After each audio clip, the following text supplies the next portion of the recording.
Well, hey there. Today we're going to plant some Brussels sprouts, and the first thing we need to do is to get some compost. So I've just cleared a little area of one of the areas where I keep compost, and you can see we have lovely things like worms. There's some roly-polies in here, which sometimes might mean that it's not quite finished being ready, but it looks like good soil to me, so I'm going to go ahead and dig some and be back in just a minute. Okay. All right, shovel. Use your feet as much as you can and not your hands. Hold your core in. Breathe. This is all yoga off the mat.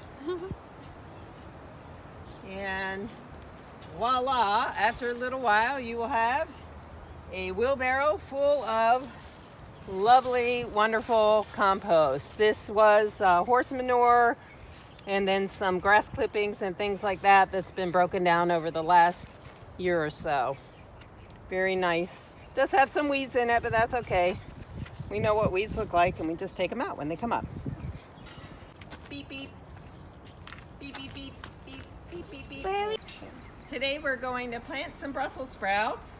I've never had a lot of luck with them, and it is a little late in the year, being that it's March and 80 degrees today. They're more of a cool weather plant, but we'll go ahead and try it because what the heck, they were on sale, and I love Brussels sprouts. Over here is a raised bed garden. I've gotten most of the weeds out, but you can see that over time the soil level has gone down, so that's why I got more compost, and we're going to add that before we plant our Brussels sprouts. I've also watered this area beforehand. It's good to have your soil nice and wet before you plant your new little babies. I wanted to point out this beautiful kale here. This kale is celebrating its 1.5-year birthday. I planted this in the fall of 2019. You can see that it's bolting a little bit now, and this is what I learned the other day. You can eat these, and they're really good.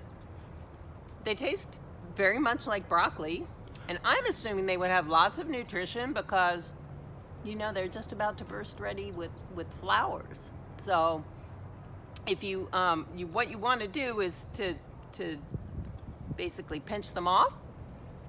I recommend eating them as well. You can eat them raw or you can cook them, and that will help the nutrition of the plant to go more to the leaves and not to the flowers. So keep it from getting bitter as well.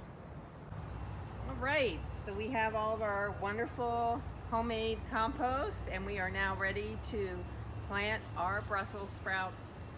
And I looked it up, and 18 to 24 inches apart is the recommendation, so I think we have just about the right amount of space.